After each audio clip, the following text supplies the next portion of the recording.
Bendiciones para todos, Dios los bendiga. ¿Cómo estamos? Espero que estén muy bien. ¿Me escuchan bien, cierto? Sin problema. Ya desde hoy, ya hoy sí quité la campanita del abanico. Vamos a tener problema con eso. Entonces, vamos a iniciar nuestro 10º encuentro. Ya estamos acabando. Bendito sea el Señor, estamos en nuestro 10º encuentro. Son 16 clases, les había dicho, el esquema de Mariología. Entonces estaremos terminando 1, 2, 3, 4, 5, 6, el 29 de agosto damos fin a nuestro curso de Mariología y vamos a iniciar en septiembre otro curso. Pues ya se dirá por las redes sociales abiertas de la familia Parresí y del Padre Rodolfo. Iniciaremos otro curso para que sepan que estemos pendientes. También ahorita al final voy a dejar mi número de WhatsApp para los que no tengan mi WhatsApp, para las personas que deseen tener el PDF de este material que he presentado en todas estas clases. De igual lo voy a pasar al final, pero para los que quieran el material me pueden escribir para yo pasárselos a sus correos o en medio PDF por sus celulares. Bueno, no siendo más, vamos a pedirle al Señor que nos bendiga en esta mañana a través de la Santísima Virgen María para nuestro momento de formación. Sabemos que este es un momento especial de formación y qué bueno es iniciar siempre la formación pidiéndole a Dios que nos regale su unción y su gracia. Entonces iniciamos en el nombre del Padre, del Hijo y del Espíritu Santo. Amén. Amado Señor, hoy te pido que me regales tu gracia, tu amor y tu misericordia para que venga a mi corazón tu Espíritu Santo. Te pido, Santísima Virgen María, que intercedas por mí en este momento, en esta oración, que me acompañes.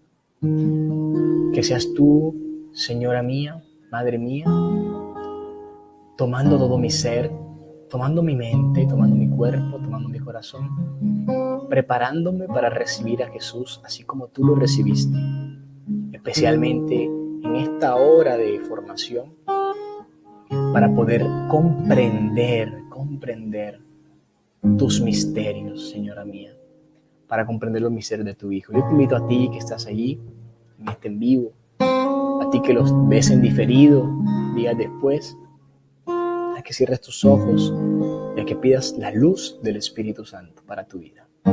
Pide al Espíritu Santo, dile: ven Espíritu Santo, ven a mi vida, llena mi corazón y derrámate sobre mí, Espíritu Santo. Ven Espíritu Santo, ven Espíritu Santo, ven por medio de la poderosa intercesión del Inmaculado Corazón de María, tu amadísima esposa. Ven Espíritu Santo, ven y sopla, ven y fluye, ven. Ven que queremos más de ti, ven que queremos más de tu gracia, de tu presencia, Espíritu de Dios. Sopla, Espíritu Santo, sopla, Espíritu de Dios. Ven, más de ti, Señor. Queremos más de ti, Señor. Más de ti, Señor. Queremos más de ti, Señor. Más de ti, Señor. Queremos más de ti, Señor. Un toque de ti, anhelo, Señor.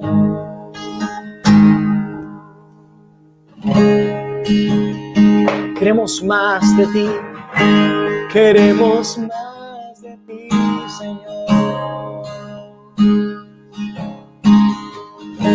Queremos más de ti, Señor. Queremos más de ti, Señor. Un toque de ti, anhelo, Señor.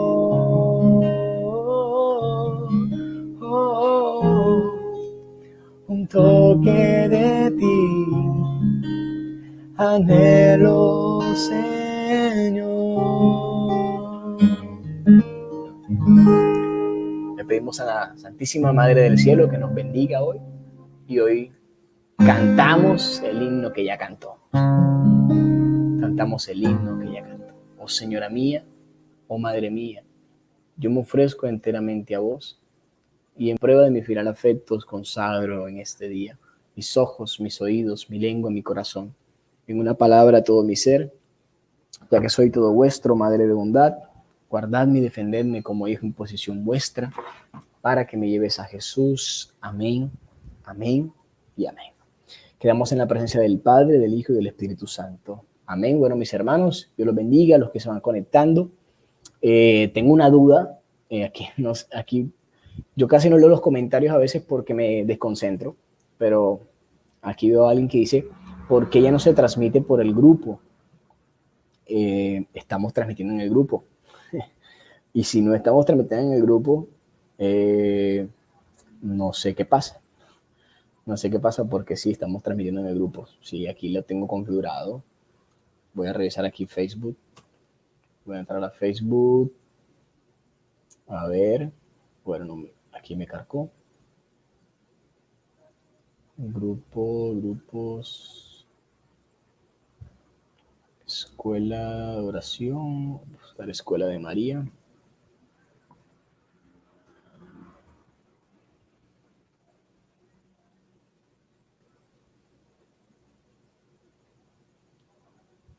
Ahí está, Escuela de María. Ahí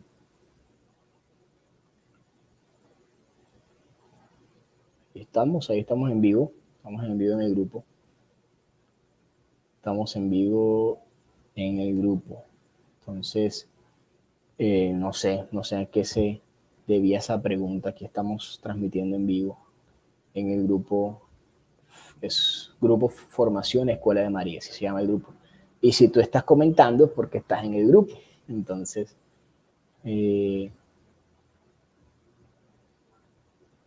exacto, no, estoy transmitiendo de mi Facebook en el grupo.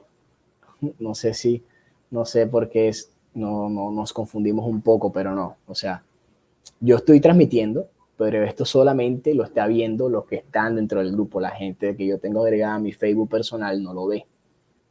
Solo está para los del grupo, ¿ok? Solo estoy transmitiendo a un grupo. Si usted se mete a mi Facebook personal, no le sale el video.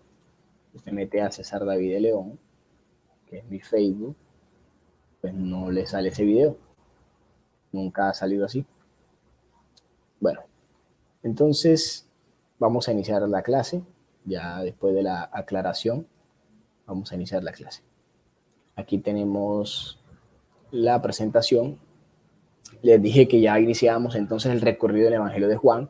Vimos en Mateo, vimos Lucas, ahora vamos a entrar al Evangelio de Juan, que tiene unos pasajes relevantes a la Santísima Virgen María, muy importantes. El primero, las afirmaciones del nacimiento, y segundo, las bodas de Caná, y tercero, la entrega en la cruz al discípulo amado, con el discípulo amado. Son 3 escenarios donde vamos a estudiar un poco la teología de la Santísima Virgen María. Entonces son 3 escenarios en los cuales nos vamos a ubicar para que lo tengamos muy presente.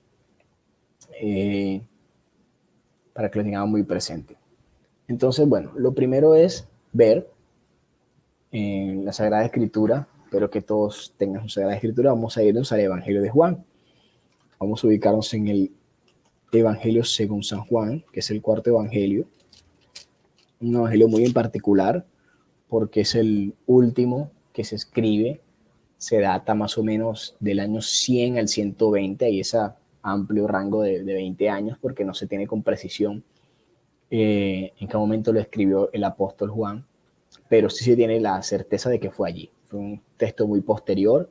Ya existían los evangelios de Mateo, Marcos y Lucas, que son llamados evangelios sinópticos. ¿Por qué evangelios sinópticos? Porque en su sinapsis contienen lo mismo. Contienen los mismos milagros, los mismos relatos, solo que contados de diferentes maneras. Aprovecho y hago la aclaración. El evangelio es uno solo, ¿ya? El evangelio es uno solo, pero hay 4 evangelistas. Incluso así se proclama el evangelio, de proclamación del santo evangelio según, y se menciona San Juan, San Marcos, San Mateo o San Lucas. Pero el evangelio es uno solo, solo que hay 4 evangelistas que lo narraron. Pero cuando se, porque a veces caemos en este error cuando se preguntan cuántos evangelios hay y uno cae en el error de decir 4 evangelios, Mateo, Lucas, no, es un solo evangelio, sino es según el autor. Bueno, ya después de esta aclaración, nos vamos al evangelio de Juan y vamos a observar el evangelio de Juan desde el principio, desde el prólogo en el capítulo 1. Vamos a ver unas afirmaciones muy importantes, porque mientras los otros evangelios inician hablando de manera muy mistérica de lo que es Jesús, por ejemplo, Mateo empieza con la genealogía, Lucas empieza hablando de la forma en que pasaron las cosas, mencionó primero a Zacarías e Isabel, luego escriben la historia de María y la anunciación, y el evangelio de Marcos se caracteriza por el secreto mesiánico, que es ocultar de que Jesús es el Mesías hasta lo último del libro o hasta la mitad del libro, ¿ya? Entonces, lo contrario en Juan. Juan desde el primer versículo nos está diciendo que Jesús es Dios y que Jesús es el Rey de nuestra vida. Entonces vamos a verlo, vamos a analizarlo. Lo primero, Evangelio de Juan, el capítulo 1. Evangelio de Juan, en el capítulo 1. Estoy mencionando parte de la teología del Evangelio de Juan porque esto nos va a ayudar a comprender la mariología que hay dentro de él. Por eso es que lo hago de esta manera. Y pues de esta manera pues se debe explicar, se debe hacer para que podamos entender el papel de la Santísima Virgen María dentro de los relatos del Evangelio de Juan, que es muy importante, sobre todo el de las bodas de Caná, porque el texto de las bodas de Caná es el que nosotros usamos para confirmar la intercesión de María. La intercesión porque se ve de manera explícita cómo intercede. También hay otros textos, pues vemos el texto de Pentecostés, que ahí estaba María pidiendo, orando con ellos, y también pues obviamente el texto de la entrega del discípulo amado a la madre.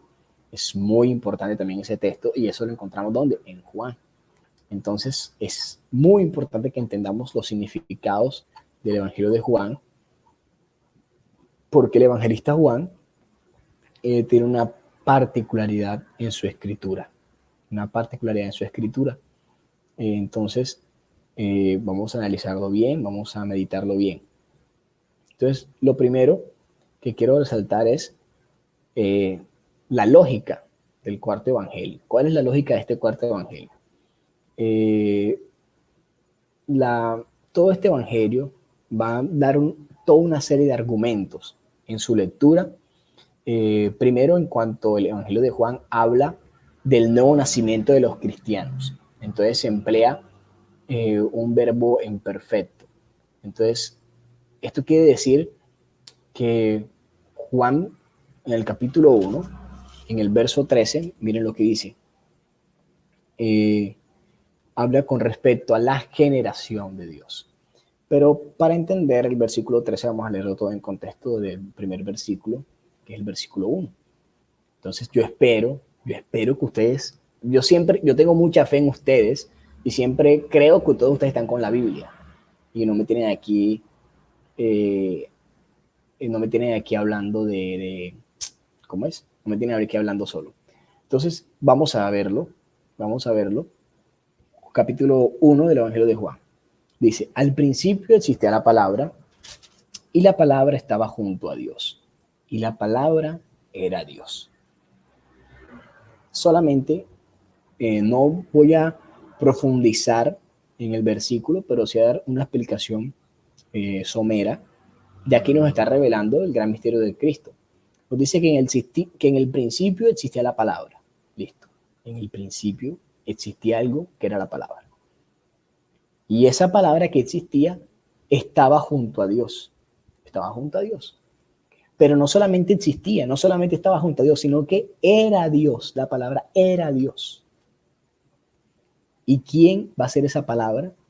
Luego se nos va a revelar el verso 14, va a decir, versículo 14, y la palabra se hizo carne. Es decir, esa palabra que existía, esa palabra que estaba junto a Dios, esa palabra que era Dios, se hace carne. ¿Y quién es? Jesús. Jesús es el logos, es la palabra que se hace carne, es decir, se hace sars, y habitó entre nosotros. Entonces, desde aquí ya vemos que se da la explicación de Jesucristo, verdadero Dios y verdadero hombre. Jesucristo, que era la palabra que es Dios, y esa palabra se hace carne, toma humanidad. No voy a entrarme más a ese tema porque es un tema más cristológico y dogmático dentro de la teología, sino que quiero resaltarlo para que entendamos cómo el Evangelio de Juan, desde el primer versículo, nos tira el tanganazo de quién es Jesús. Nos tira enseguida, nos revela quién es Jesús. Desde el primer versículo, el evangelista Juan no se puso con cositas, no se puso como a explicar medias cositas, no, él seguida se fue a lo trascendental. Ahora, entonces, empezó a decir muchas cosas más de qué era esta palabra. Entonces, dice, la palabra existía al principio junto a Dios y todo existió por medio de ella, por medio de la palabra. Sin ella nada existió. En ella estaba la vida, y la vida era la luz de los hombres, y la luz brilló en las tinieblas, y las tinieblas no la comprendieron. Apareció un hombre enviado por Dios llamado Juan, que vino como testigo para dar testimonio de la luz, de modo que todos creyeran por medio de él. Está hablando del apóstol Juan, Juan el Bautista, obviamente. Y empieza ahora a dar unas características de Juan el Bautista. Dice, él no era la luz, sino un testigo de la luz. Verso 9 empieza a hablar de la palabra de la luz verdadera. La luz verdadera que ilumina a todo hombre estaba viniendo al mundo. En el mundo estaba, y el mundo existió por ella, y el mundo no la reconoció. Vino a los suyos, está hablando ya de la encarnación, de la generación, y los suyos no lo recibieron. Pero a los que la recibieron, a los que creen en ella, los hizo capaces de ser hijos de Dios. Ojo, hay unos que cuando vino Jesús no lo recibieron, pero a los que lo recibieron y creyeron en ella, los hizo capaces de ser hijos de Dios. Hijos de Dios. Y ahora viene la generación de la palabra. Miren cómo se genera la palabra. Verso 13 del capítulo 1. No ha nacido ni de la sangre, ni del deseo de la carne, ni del deseo del hombre.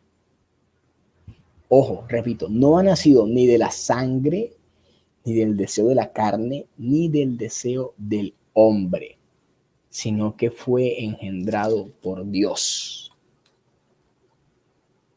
Primer elemento. Hasta ahí vamos a dejar la lectura de la Biblia. Lo voy a poner acá al ladito para que empecemos a comprender esto de las tres negaciones, que aquí lo tengo fijadito. Dice, las tres negaciones, muy importante en el origen de Jesús. ¿Cuáles son esas tres negaciones? Que no nació de las sangres, ni de voluntad carnal, ni de voluntad del hombre o de varón, dicen algunas traducciones. También unas traducciones dicen no nació de la sangre en singular y otras de las sangres en plural. Les pregunto, ¿ustedes habían detallado eso? ¿Habían alguna vez detallado eso en la Sagrada Escritura? ¿Se han preguntado qué significa? Pues para eso estamos aquí, en el curso de Mariología, para aprender un poco sobre eso. Entonces, siguiendo la reflexión del texto del Evangelio de Juan, vamos a explicar un poco todo esto, con mucha calma, porque parte de esta explicación nos va a ayudar cuando vayamos a la comprensión de los dogmas de la Iglesia concernientes a la Santísima Virgen María. Entonces, nos vamos, dice, vamos a explicarlo de la siguiente manera. El Evangelio de Juan niega tres modalidades o tres formas en las que se puede concebir. Él dice que el Hijo de Dios, que el nacimiento de Cristo niega que haya sido por voluntad de varón, niega que haya sido por voluntad de la carne y niega que haya sido de las sangres. Las dos primeras, la de voluntad de varón y la voluntad carnal, parecen suponernos a nosotros la concepción virginal, ¿cierto?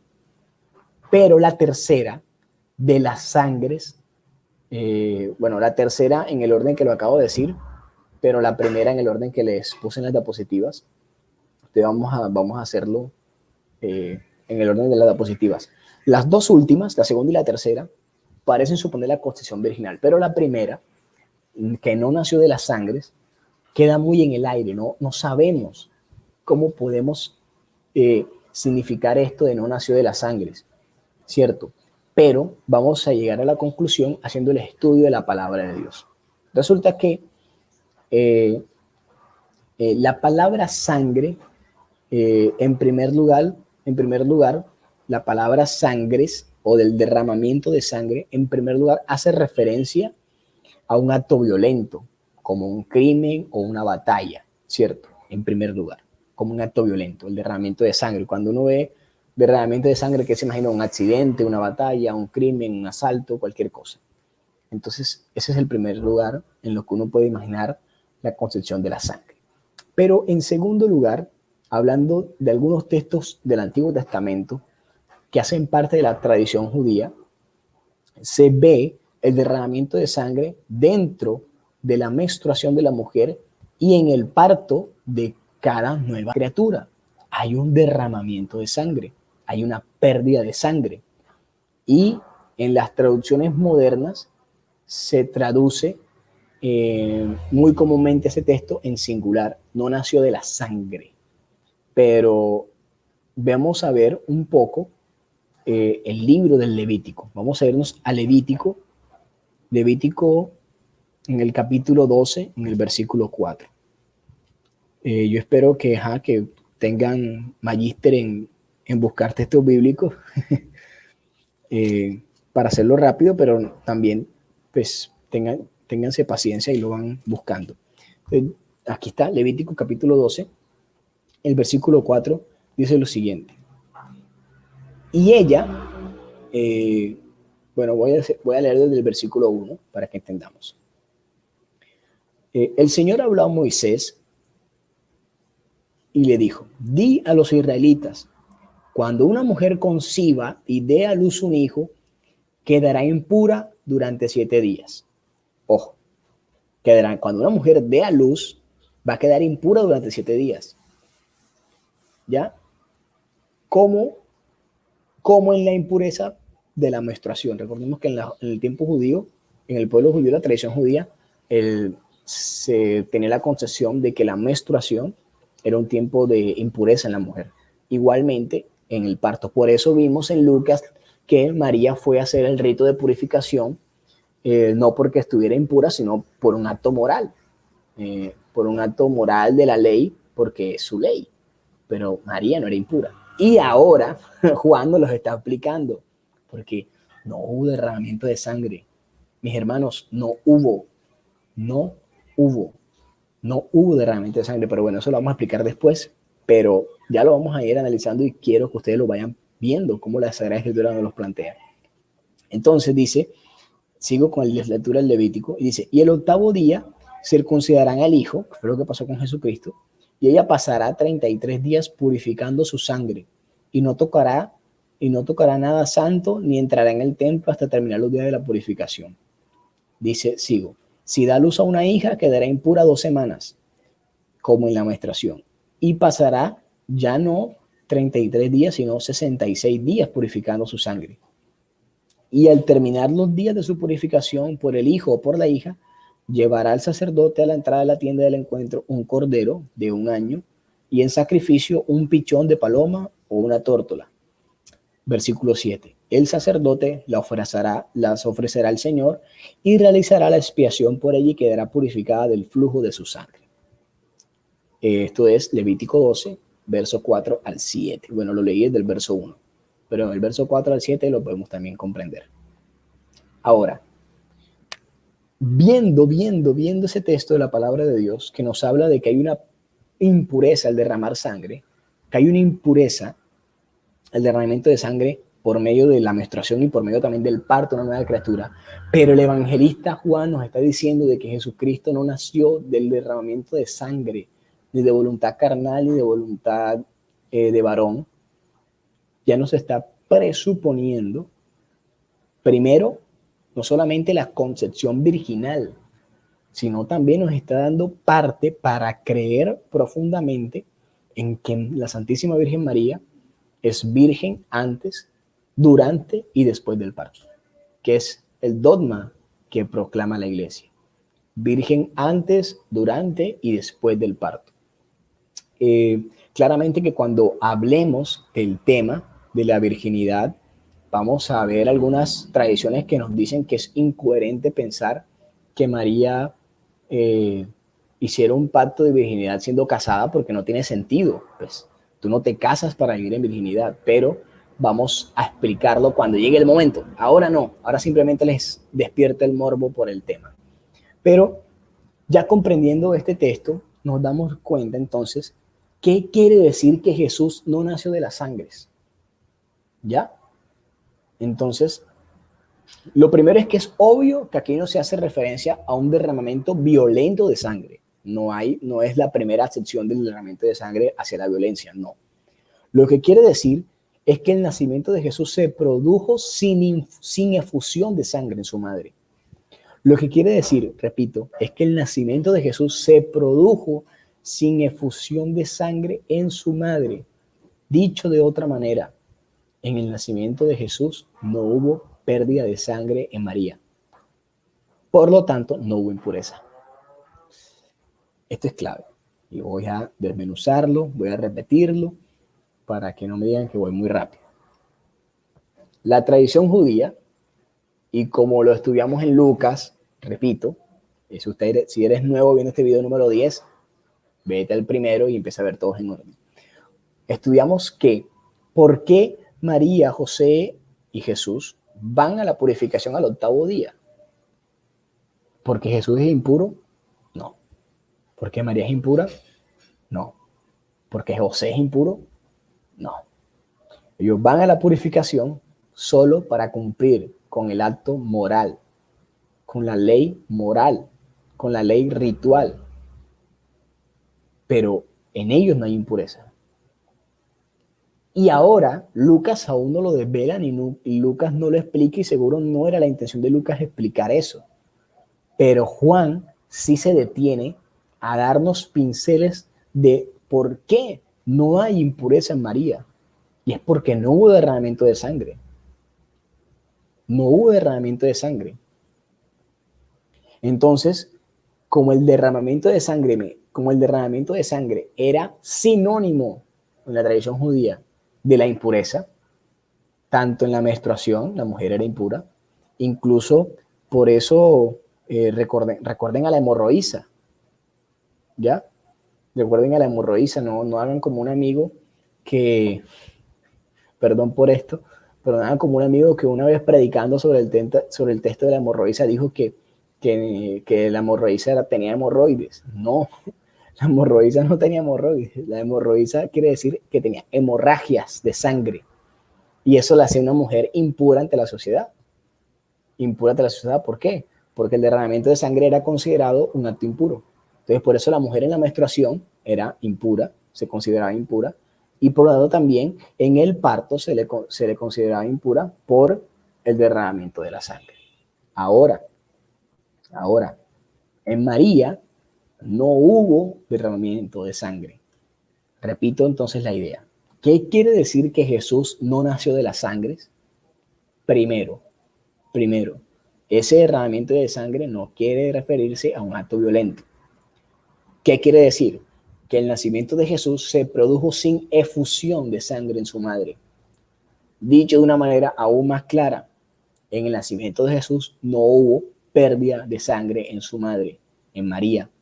Por lo cual, por lo tanto, por ende, por lo siguiente, en María no hubo impureza. No hubo impureza. No hubo impureza. Ahora, analizando ese texto, pues vamos viendo que que todo el texto de Juan nos va presentando una concordancia con el nacimiento virginal. El nacimiento virginal, recordemos que es el signo del Mesías, que van a ser de una virgen. Entonces, por eso Juan aún lo afirma más, pero no solamente lo deja, como ya lo dije, que no nace, lo siento por no explicar la segunda y la tercera tan a fondo, pero siento que se explican muy solas. ¿Qué quiere decir que Jesús no nace de la voluntad de la carne? Que no nació generadamente humana, que no nació por un acto genital humano. ¿Y qué quiere decir que no fue voluntad del hombre? De que el nacimiento de Jesús nunca fue pensado por María ni por José, fue pensado directamente por Dios, fue voluntad de Dios, la encarnación fue voluntad de Dios. Entonces, ahora, esas dos ideas, que no nazca de la carne y que no nació de voluntad humana, nos están hablando de que hubo concepción virginal, de que María era virgen, pero que nazca, pero que no haya nacido de la sangre, del derramamiento de sangre, ya nos inducen a decir ya otra cosa, no solamente de que la concepción fue virginal, sino que María permaneció virgen. Y bueno, y en el tema de la virginidad ya hablaremos ya de la parte biológica, porque hay que hablar también de la parte biológica cuando hablemos eso más adelante, lo vamos a hablar en las últimas clases que nos tocan. Vamos a hablar de que claramente, biológicamente, cuando hay un parto, aunque María no sufrió el rompimiento de su himen, en el parto seguramente que sí, biológicamente, pero vamos a entender un poco el dogma en el sentido espiritual en que se explica. Recordemos que los dogmas se tienen desde la fe, no desde la razón. Entonces, esto es importantísimo. Los dogmas se entienden desde la fe para la razón, no desde la razón para la fe. Como dice San Agustín, que era un filósofo empedernido en conocimiento y buscó en tantos lugares y al final quedó enamorado del catolicismo y es un gran santo de la iglesia, San Agustín, y le decía, creo para entender y entiendo para creer. Pero primero es creer. Yo creo para poder entender, porque si yo quiero entender algo con escepticismo, mi preestructura mental no me va a dejar comprenderlo. Entonces yo creo en la virginidad de María y como creo en ella, quiero buscar, quiero argumentar, quiero entenderla. Creo para entender y entiendo para creer. Bueno, siguiendo con esto, entonces el Hijo de Dios ha nacido de una mujer. Juan siempre la va a llamar, vamos a ver en el Evangelio de Juan, que a María se le va a ver siempre reflejada como la madre de Jesús o mujer, se le llama mujer, pero eso lo vamos a ver más adelante. Entonces, nos adentramos ahora un poco a el texto de las bodas de Caná. Creo que allá no he pasado diapositiva, sí, no he pasado. Bueno, antes de, bueno, ya voy a pasar a la diapositiva. Esta diapositiva es la explicación de lo que acabo de decir ahorita. Entonces dice,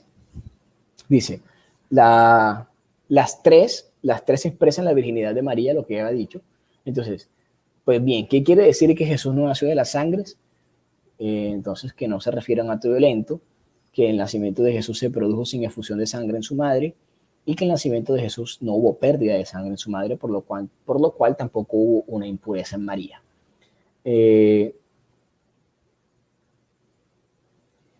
Bueno, aquí hay un pensamiento muy personal. Me permito leerlo porque ya lo leí. Dice, pienso que no nacido de la sangre se refiere a que Jesús no tiene lazos consanguíneos ni con José ni María. No lleva la sangre de ellos. Pues sería también un error biológico, anatómico, genético decir eso, porque quien parió a Jesús fue María. Y si lo tienes en tu vientre, te estás aportando una efusión tuya, cromosomática, genética, sanguínea también.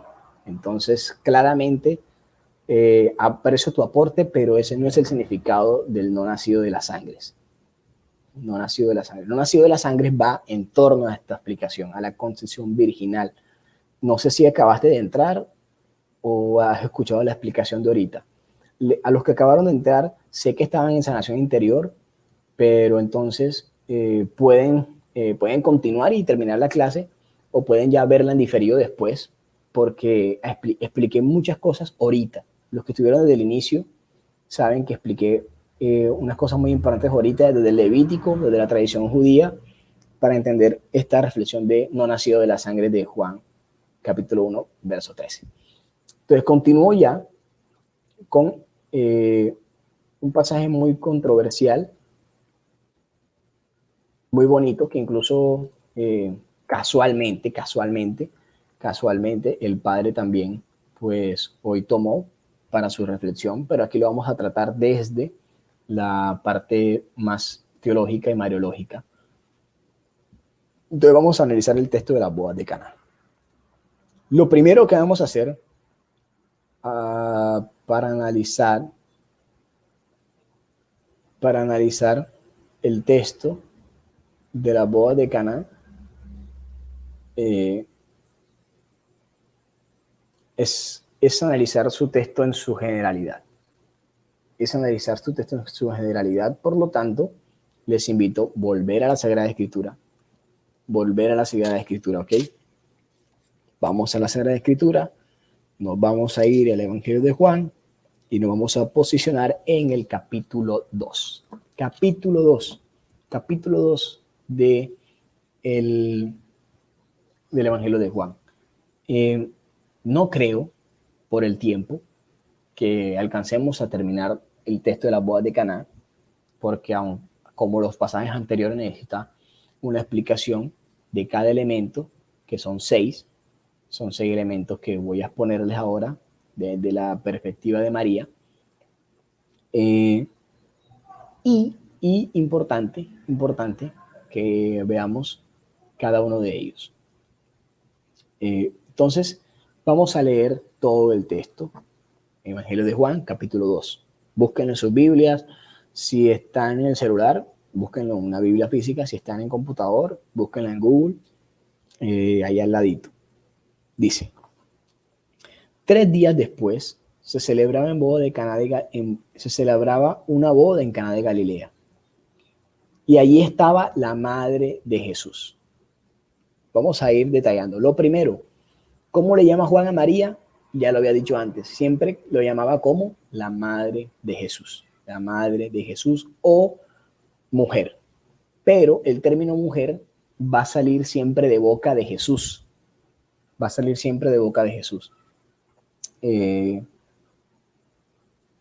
Entonces, sigo con el texto. También Jesús y sus discípulos estaban invitados a la boda. Verso 3. El verso 3 da una afirmación, que es la afirmación que va a desarrollar la historia. Dice: se acabó el vino y la madre de Jesús le dice: no tienen vino. Jesús le responde: ¿qué quieres de mí, mujer? ¿Qué quieres de mí, mujer? Aún no ha llegado mi hora. Y la madre dice a los que le servían: hagan lo que él les diga. Vamos a detallar entonces hasta ahí, hasta ese primer lapso que es, digamos, la aparición crucial de la Santísima Virgen María. Dentro de la Sagrada Escritura no vamos a encontrar muchos diálogos entre Jesús y su mamá. Vamos a encontrar concretamente el diálogo que encontramos en la pérdida de hallazgo, cuando Jesús cuando María lo confronta y le dice: ¿por qué nos has hecho esto? Y el otro diálogo que vamos a encontrar en la Sagrada Escritura es este diálogo, en el que María le dice: no tienen vino, y Jesús le responde: ¿qué quieres de mi mujer? Son las palabras que ellos se cruzan. Entonces, hasta ahí vamos a analizar lo siguiente. Lo primer elemento: ¿cómo María se da cuenta que no hay vino? ¿Cómo? La palabra de Dios, obviamente no podemos ponerle cosas que no dice. No podemos añadirle, no, María era muy amiga de la boda, María estaba sirviendo, María estaba en la cocina, María era mayordomo, María se dio cuenta, o pasó algo, o los visitantes lo dijeron. Pero simplemente el verso 3 nos introduce en el gran problema de este pasaje. Se acabó el vino. Pero ante el problema, ante la situación de desgracia en un matrimonio, en una boda judía, ya pues lo hemos escuchado muchas veces, hoy incluso el padre lo repite, el significado del vino es la alegría, el gozo. Y pues obviamente un matrimonio, una boda judía sin un buen vino, eh, digamos que era como iniciar mal el matrimonio, era como iniciar mal la boda. Entonces, el no tener vino representa un problema. ¿Y quién se da cuenta que no hay vino? María. ¿Cómo? Es la pregunta que hago ahí en el primer cuadrito. ¿Cómo María se da cuenta que no hay vino? ¿Cómo puede ser? Y la gran afirmación con la cual nosotros podemos resaltar de que María se da cuenta de que no hay vino es que María es mamá, es madre, la madre de Jesús. María es mamá. Y como buena madre, sabe la necesidad de sus hijos. Y como buena madre, conoce la necesidad de sus hijos. Por eso María se da cuenta que no hay vino. Y entonces es allí donde nosotros ya vamos a ver la aplicación del texto a la vida espiritual de cada uno de nosotros. María Santísima, dándonos a conocer a nuestra vida nuestras necesidades, lo que necesitamos verdaderamente, lo que carecemos. Entonces María se da cuenta de que no hay vino porque es mamá y la mamá conoce la necesidad. Ahora, vemos el diálogo, lo segundo, el diálogo entre Jesús y María. En este diálogo vamos a encontrar algo particular. Lo primero es de que en el versículo 1 vemos cómo Juan dice la madre de Jesús. En el versículo 3 vuelve a decir la madre de Jesús. Y en el versículo 4 Jesús le responde mujer. Le dice mujer. Le dice mujer. Le dice mujer. Resaltando eh, el gran privilegio de María como mujer en ese momento. Y una frase importantísima que vamos a analizar es, aún no ha llegado mi hora, pero ese término de la hora lo vamos a analizar la siguiente clase. Como les dije, que de Juan iban a hacer 2 clases, pero estoy viendo que hoy rindió un poco, entonces creo que podría hacer media clase y ya la otra clase mañana iniciaríamos ya un poquito los dogmas de un poquito del Evangelio de Marcos, que no tiene muchos textos en relación a la Santísima Virgen. Pero, la madre, después de escuchar la respuesta de Jesús, da una afirmación. ¿Cuál es la afirmación de María? El versículo 5 dice, la madre dice a los que servían. La madre le dice ahora a los que sirven que le hagan caso a Jesús. Hagan lo que Él les diga. Sigo con la lectura del texto entonces. Dice que había allí 6 tinajas. 6 tinajas de piedra destinadas a los ritos de purificación de los judíos. Cada una tiene una capacidad de 70 a 100 litros. Ojo, 70 a 100 litros cada una. 70 litros. Pongámoslo con lo más mínimo. Pongámoslo que sean 70 litros. Y 70 litros por 6 tinajas. Estamos hablando de 420 litros. 420 litros de vino. Estamos hablando de mucho vino. Bueno, ellos llenan las tinajas de agua, verso 7, por orden de Jesús. ¿Quién da la orden? La orden la da Jesús. Jesús les dice, llenen de agua las tinajas. Y las llenaron hasta el borde, es decir, hasta derramarse todo. Y les dice, ahora saquen un poco y llévenle al encargado del banquete para que lo pruebe. Se lo llevaron y cuando el encargado del banquete probó el agua convertida en vino sin saber de dónde procedía, aunque los servidores que habían sacado el agua lo sabían, se dirigió al novio y le dice, todo el mundo sirve primero el mejor vino y cuando los convidados están algo bebidos, saca ya el peor. Tú en cambio has guardado hasta ahora el vino mejor. Y termina el texto diciendo, en Caná de Galilea hizo Jesús esta primera señal, donde manifestó su gloria y creyeron en él los discípulos. Después bajó a Cafarnaúm con su madre, sus hermanos y discípulos, y se detuvo allí varios días. Así termina el pasaje de las bodas. Hasta allí vamos a comprender lo siguiente. Últimos 2 minutos para que pasemos al espacio de preguntas. Hasta allí vamos a consolidar lo siguiente. Lo primero es, ¿cómo se da cuenta que no hay vino? Ya lo dijimos. Se da cuenta María que no hay vino por su acción de ser madre. Por su acción de ser madre. La madre que conoce la necesidad de sus hijos. Segundo, vemos el diálogo entre Jesús y María, que ya aclaré que son comunes en la Sagrada Escritura, pero el Evangelio de Juan nos presenta en las bodas de Caná este diálogo en el que primero Juan, narrando, escribiendo el texto, ¿cómo decir narrando?, nos presenta a María como la madre de Jesús. Jesús, al hablar con María, se refiere a ella como mujer. Y esto es muy importante que lo tengamos en cuenta cuando Jesús se menciona a su madre como mujer. Entonces, y es la mujer aquella. Entonces, la madre de Jesús se acerca a su hijo y le dice que no tienen vino. Hay un comentario que nos dice se había acabado el vino de la boda. Eso es un comentario muy obvio.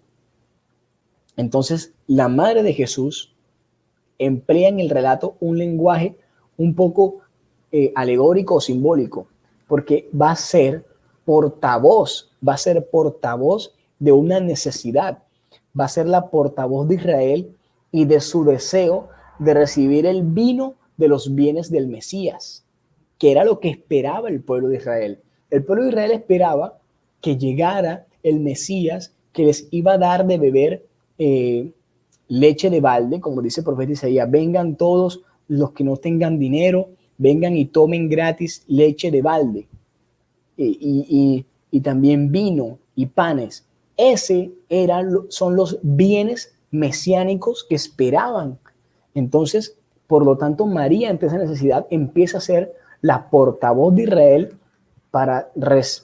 en su deseo de recibir el vino de los bienes mesiánicos. Ahora, ya sabemos, en la escritura, el vino es uno de los elementos más importantes del festín mesiánico.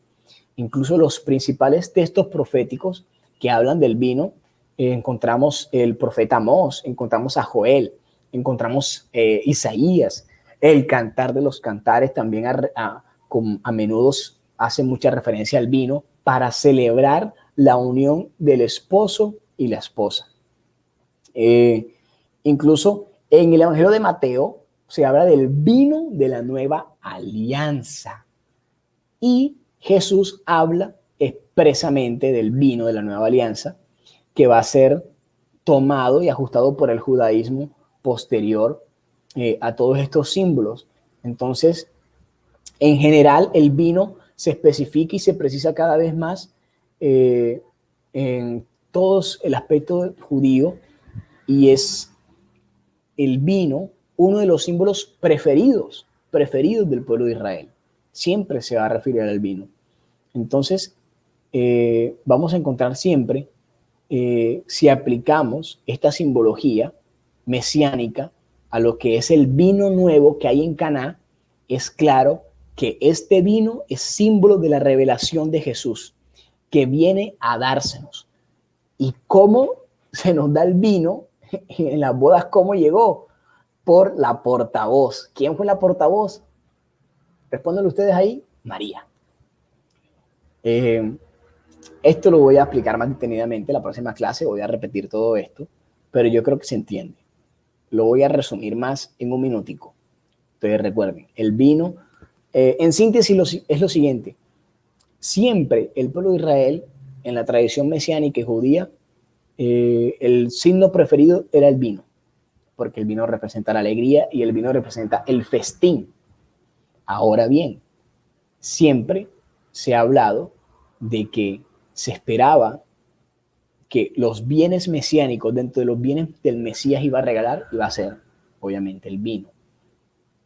María viene a ser la portavoz que pide la necesidad de recibir ese vino nuevo y que lo da Jesús. Ahora, ese vino nuevo va a ser ¿qué? La nueva alianza. ¿Quién la dio? Jesús. Pero ¿quién la pidió o cómo se fomentó el deseo de recibir esa nueva alianza? A través de la Santísima Virgen María. Entonces, si aplicamos toda esta simbología mesiánica al vino nuevo que se refleja ahí en Caná se da un vino nuevo. Incluso el mismo mayordomo lo dice, este vino es el mejor, es un vino nuevo. Entonces, si aplicamos esta reflexión, es claro, es clarísimo que este viene a traernos, que es claro que este vino simboliza, simboliza a Jesús. Este vino simboliza a Jesús que viene a traernos toda la fe cristiana, que viene a adentrarnos a nosotros, todo el símbolo eucarístico de la sangre de Jesús, de muchas situaciones que nos van a llenar el corazón. Va a ser el vino nuevo. Jesucristo va a ser ese vino nuevo. Y obviamente el no tienen vino de María va a evocar, por lo tanto, una situación en la cual todavía la sangre no ha sido derramada, la sangre del perdón de los pecados, y aún no se ha realizado todavía la nueva y definitiva alianza.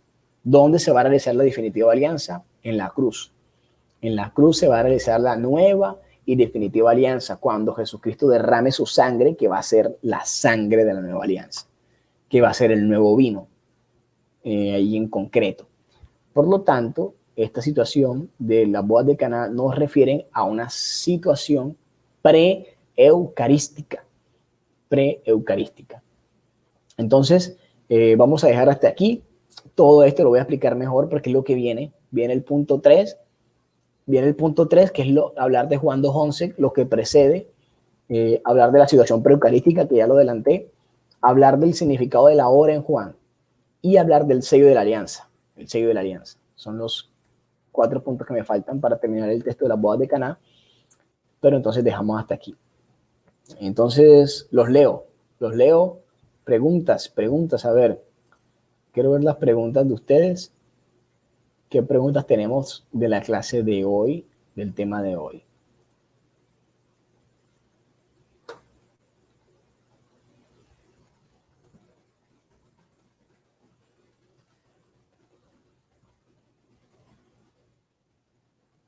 Bueno, aquí hay una pregunta que no entiendo. Dice, ¿habla el Espíritu Santo a María o a través de María? ¿Esto te refieres en el texto que estamos hablando o te refieres a, no sé, a revelaciones privadas de la Virgen? O no sé a qué te estás refiriendo con esa pregunta. ¿Habla el Espíritu Santo a María o a través de María? Bueno, pues la voy a responder en los dos sentidos. Si me preguntas por el texto bíblico, pues ahí está hablando María. No está hablando el Espíritu Santo. Está hablando María, en la Biblia habla María y está pidiendo una situación especial, es donde no hay vino. Donde no hay vino. Y no hay vino, ella se da cuenta que no hay vino porque es madre, porque conoce la necesidad, y por esa necesidad María va y le pide a aquel que sabe que es el nuevo vino. María lo sabe y por eso le pide a él, por eso va donde él. Ahora, si lo tomo en la sección de las revelaciones, habla el Espíritu Santo a María o a través de María. Concretamente opino que la revelación ya está dada y que la Santísima Virgen María pues no dijo muchas cosas en la Sagrada Escritura, pero lo que dijo es importante para la fe. Por lo tanto, la Santísima Virgen María, pues obviamente es una mujer llena del Espíritu Santo, llena del Espíritu Santo. Hay que estudiar muy bien todas las revelaciones que recibamos privadas de Dios, si son verdaderamente de Dios, para poder tener ese discernimiento claro. ¿Okay? Hay que tener mucho discernimiento ante esos mensajes que recibimos o que dice la gente recibir de la Virgen. Entonces es muy importante tener ese discernimiento ahí, mucho cuidado con eso. Bueno, no sé, no veo muchas preguntas. Bueno, sí. cuando hace la expresión mujer es dándole la relevancia de su condición de madre. Ahí me estaba llamando el padre.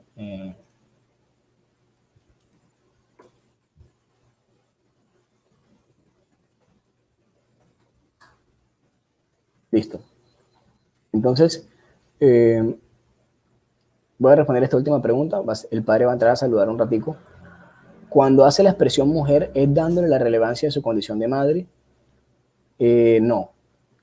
Concretamente, cuando Jesús le menciona mujer a María, le está hablando concretamente a, o sea, está echando de lado la maternidad, simplemente resaltando su esencia de mujer.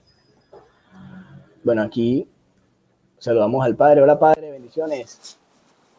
Bendiciones a todos. ¿Cómo estás, César? Bendiciones a todos los que están conectadísimos ahora con la Escuela de María. Aquí voy caminando para la parroquia. Tengo ahora Eucaristía. Siempre me cogen caminando hacia la parroquia en este horario, pero quería saludarlos porque hace días que no los saludo. Invitarlos a perseverar en nuestra Escuela de María todos los sábados a las 11 de la mañana para profundizar en la Santísima Virgen María, profundizar en Mariología, que sigamos ahí en contacto. Recuerde que bendito sea el Señor, a través de la María, de la mano de María, vamos directamente a nuestro Señor Jesucristo. Un abrazo gigante para todos y nada, los espero en el retiro de sanación interior. Recuerden que tenemos hoy y mañana retiro de sanación interior, esta tarde a las 3:30 nos vemos en el Rosario y en la tercera enseñanza de sanación interior, y mañana a las 8 de la mañana por YouTube tenemos la Eucaristía y luego el retiro de sanación interior, y que culminará también a las 3:30 con el Santo Rosario. Entonces, esa es la actividad del fin de semana. Y el lunes tenemos una gran jornada de oración por Colombia, desde las 6 de la mañana hasta las 12 de la noche por YouTube, con el Santísimo expuesto. 18 sacerdotes, 18 horas santas, para que tengas espacio de orar, interceder por nuestro país y por el mundo entero. Los que son extranjeros, son de otra parte, vamos a orar por Colombia, por el mundo entero, decimos por Colombia, porque el 20 de julio es nuestra fiesta de independencia. Entonces vamos a orar de manera especial por Colombia, pero también por el mundo entero, que tanta necesidad tenemos en esta época tan difícil y compleja. Tenemos que estar a los pies de Jesús. Entonces ahí quedan las invitaciones y a perseverar aquí en nuestra Escuela de María. Vamos a ver cuándo organizamos, César. No sé si alcancemos dentro de 8 días, sino dentro de 15, una jornada en la Escuela de María, donde le digamos a la gente que se demore media horita más para estar en preguntas y respuestas conmigo, para que compartamos un espacio. Ya lo avisaremos si será dentro de 8 días o si no dentro de 15, para extenderle un poquito más la escuela y poder compartir un espacio de preguntas y respuestas con el Padre Rodolfo y con César. Un abrazo gigante, les mando esta bendición especial del Padre, del Hijo y del Espíritu Santo. Amén. Bendiciones, César, muchas gracias. Padre, bendiciones, cuídese. Hasta luego. Bueno, mis hermanos, entonces dejamos entonces hasta aquí. Ya saben, seguimos la próxima clase hablando de los últimos puntos que nos faltaron sobre las bodas de Caná, y ya iniciaríamos el tema dogmático.